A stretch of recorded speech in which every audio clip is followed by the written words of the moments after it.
అందరికీ నమస్కారం. 99 టీవీ చిత్రసీమ కార్యక్రమానికి స్వాగతం. ఈ చిత్రసీమ కార్యక్రమంలో నేను చాలా వీడియోలు చేశాను. అందరూ కూడా ఎంతో నన్ను ప్రోత్సహించారు, బాగానే ఉన్నాయని చెప్పారు. అయితే ఈ చిత్రసీమలో ఈ పాటలు మీకు సూపర్ హిట్ సాంగ్స్ అనేటటువంటి ఒక అంశంతో ఇవి నేను చేస్తున్నాను ఎప్పటి నుంచో. ఇందులో ఏముంటాయంటే సినిమా ఉంటుంది, సినిమా అన్న పాట, సినిమా తర్వాత పాట తర్వాత పాట రచయిత తర్వాత సంగీత దర్శకుడు తర్వాత ఆయన ఈ పాటకి ఇచ్చినటువంటి రాగం, మిగిలిన విశేషాలన్నీ కూడా మనం విశ్లేషణ చేసుకుందాం. అయితే 1962లో వచ్చిన సినిమా ఇది మామూలు సినిమా కాదు. ఇది 1962లో సినిమా పేరు రక్త సంబంధం అంటే ఇందులో ఒక పాట ఉంది. మనం ఇవాళ దాని గురించి మనం విశ్లేషణ. ఈ పాట ఏమిటంటే అన్నా చెల్లెళ్ళ యొక్క అనురాగం, అన్నా చెల్లెల మధ్య ఉండేటటువంటి ప్రేమాభిమానాలు. అంటే చాలా పాటలు ఇలాంటివి వచ్చినాయి ఈ మధ్య. అన్నా నీ అనురాగం అని, అన్నయ్య సన్నిధి, అదే నాకు పెన్నిది అని చాలా పాటలు వచ్చాయి. అయితే ఈ పాట ఆణిముత్యం అన్నమాట. ఈ పాటని దాటి అవి వెళ్ళకపోయాయి.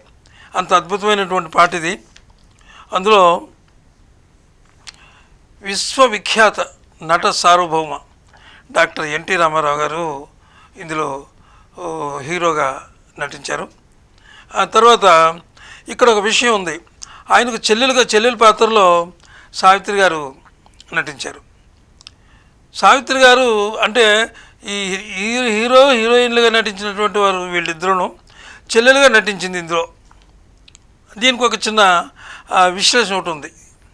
ఈ సినిమాకి ముందు అక్కినేని నాగేశ్వరరావు గారిని సంప్రదించారు, ఈ క్యారెక్టర్ మీరే చేయాలని, ఈ నిర్మాతలు.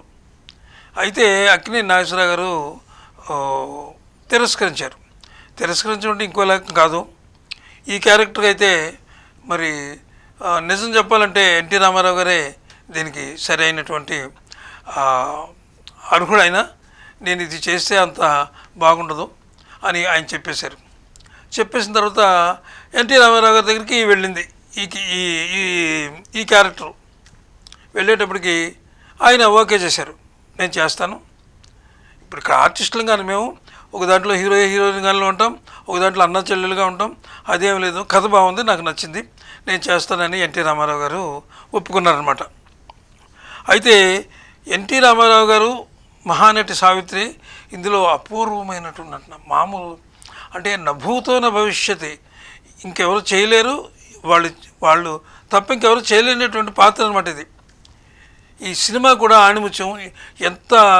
ఈ సినిమాకి నిజంగా ఆ రోజుల్లో వచ్చినటువంటి ప్రజాదరణ ఇంత అంతా కాదు, ఈ పాటకైతే ఇంకా ఎక్కువ. ఇది విషాదమైనటువంటి పాత్ర. అన్నా చెల్లెళ్ళు విషాదంలో ఈ పాట వాళ్ళు నిజంగా స్క్రీన్ మీద కనబడుతుంటే ప్రేక్షకులు కళ్ళంటే నీళ్ళు వచ్చాయన్నమాట. అలాంటి పాట ఇది. ఆ పాటని ఇవాళ నేను ఎంచుకున్నాను. సినిమా రక్త సంబంధం. దర్శకులేమో దీనికి వి మధుసూదన్ రావు గారు అంటే మీకు ఇంకా మరి ఆయన గురించి చెప్పక్కర్లేదు. ఆయన ఎలాంటి సినిమానైనా సరే హిట్ చేయగల దర్శకుడు అనమాట ఆయన. అలాగే ఇక పాట చంద్రుడిని మించు అందములికించు చిట్టి పాపాయివే అనేటటువంటి పాట అనమాట. రచయిత గురించి చెప్పుకోవాలండి ఇప్పుడు మనం. అనిశెట్టి సుబ్బారావు గారని చాలా పెద్ద రచయిత. అంటే ఇప్పుడు ఈ తరానికి ఎవరికి ఆయన తెలీదు. అనిశెట్టి సుబ్బారావు గారు అంటే చాలా అద్భుతమైనటువంటి పెద్ద మహా రచయిత అనమాట. ఆయన అంత గొప్ప రచయిత. ఆ రోజుల్లో ఆయన రచనలు లేని సినిమాయే లేదనమాట నిజం చెప్పాలంటే. అంత గొప్పగా రచయిత. ఈ పాట కూడా ఎంత గొప్పగా రచయిత చూడండి, మీకు తర్వాత నేను వినిపిస్తాను. పాడిన వారు ఎవరు? ఘంటసాల మాస్టారు, అలాగే సుశీలమ్మ. 1962 నాటి స్వర్ణయుగంలో ఆ రోజుల్లో బ్లాక్ బస్టర్ అన్నమాట ఈ సినిమా. ఈ పాట కూడా నిజంగా చెప్పుకోలేము ఈ పాట గురించి. ఇక పాట విషయానికి వెళ్దాం. పాటకి ముందు ట్యూన్ ఇవ్వాలి కదా, ట్యూను ఇవ్వాలి. అయితే దీనికి సంగీత దర్శకులు ట్యూన్ ఇచ్చారు. ఎటువంటి ట్యూన్ ఇచ్చారు అంటే చూద్దాం ట్యూన్ ఎలా ఇచ్చారో. పాటకి ముందు ట్యూను, ఆ ట్యూన్ ఏంటంటే అంటే ఇందులో సాకీలు అవి ఏమి లేవు, డైరెక్ట్గా చరణాలే ఉన్నాయి, కొంచెం పల్లవి ఉందంతే. ఇది ఎలా ఉందంటే నన్న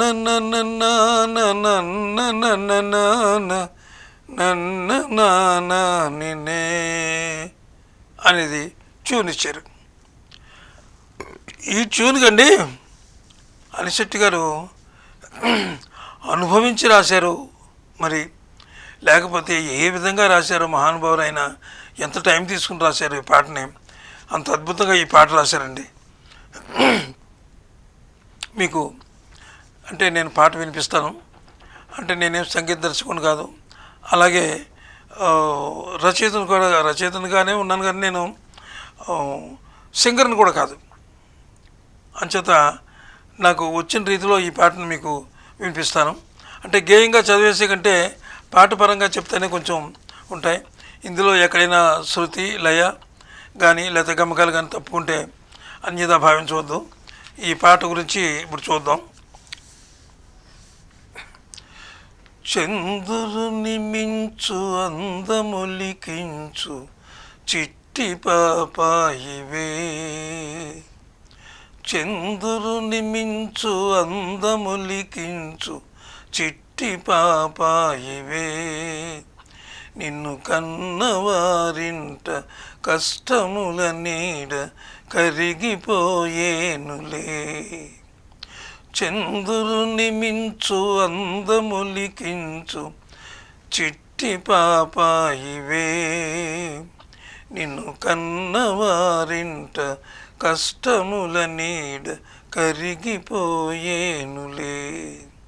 ఈ అన్నదమ్ములు అన్న చెల్లెళ్ళు ఈ బాధనంతా ఈ పాటలోనే ఆయన చేశాడనమాట.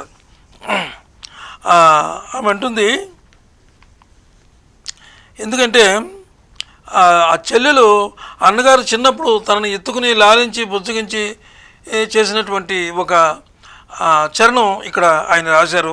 అదేమిటంటే, అన్నవడి చేర్చి ఆటలాడించు నాటి కథ పాడనా, అన్నవడి చేర్చి ఆటలాడించు నాటి కథ పాడనా, ఈ నానాటి కథ పాడనా, కలతలకు లొంగి కష్టముల కృంగు నీటి కథ పాడనా,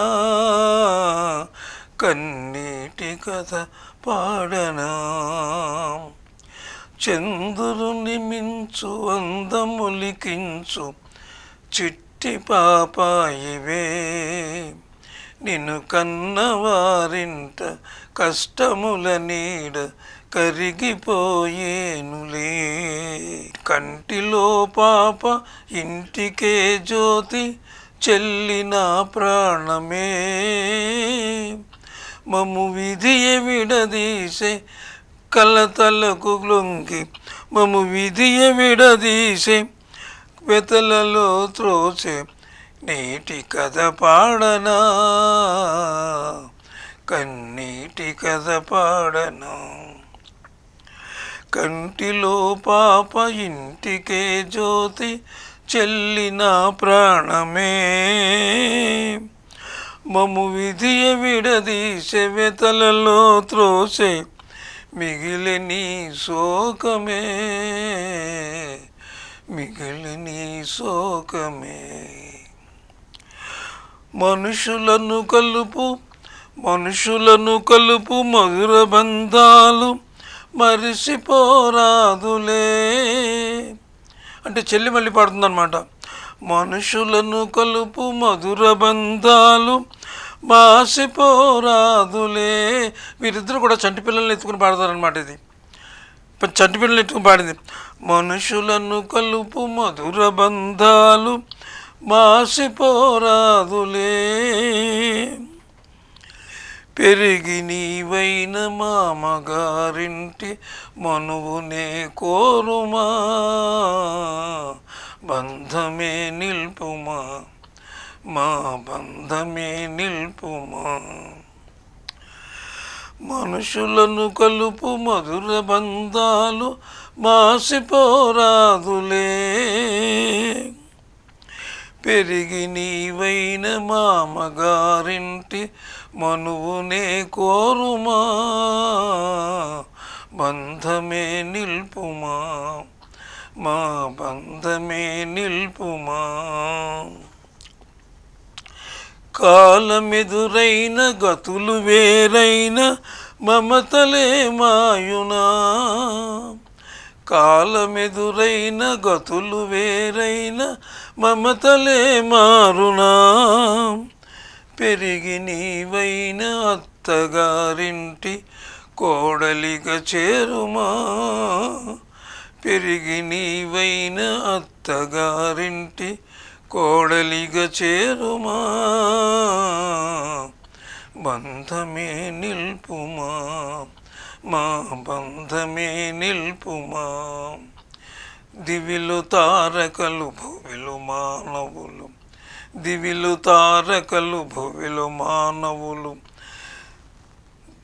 అంటే తారకలు కూడా మానవులు కూడా ఎంత గొప్పగా రాశారు చూడండి. దివిలో తారకలు భువిలో మానవులు, ధూళిలో కలిసిన అన్న చెల్లెళ్ళ ప్రేమ బంధాలు, అన్న చెల్లెళ్ళ ప్రేమ బంధాలు సత్యమై నిలుచులే. లాలి పాపాయి లాలి పాపాయి లాలి పాపాయి జో, లాలి పాపాయి లాలి పాపాయి లాలి పాపాయి జో. ఇది పాట. అయితే ఈ పాటకు ఒక రాగం అంటూ ఉంటుంది. అద్భుత విషాద గీతాలకు అన్నింటికి కూడా కొన్ని రాగాలు ఉన్నాయి. ఇది సింధు భైరవి రాగంలో చేశారనమాట. సింధు భైరవి రాగం ఇది. మరి ఈరోజు ఈ పాట మనం విశ్లేషించుకున్నాం. తర్వాత మళ్ళీ ఎపిసోడ్లో మళ్ళీ ఇంకొక పాట గురించి చూద్దాం. అయితే ఈ పాటలో కొన్ని శృతులు కూడా తప్పుకుని ఉన్నాయని నాకు అనిపిస్తుంది. అలాగే శృతి తప్పుకున్నా, అలాగే గమకాలు తప్పుకున్నా మీరు అన్యదా భావించవద్దు. మళ్ళీ ఇంకో పాటలు కలుద్దాం. నమస్తే, సెలవు.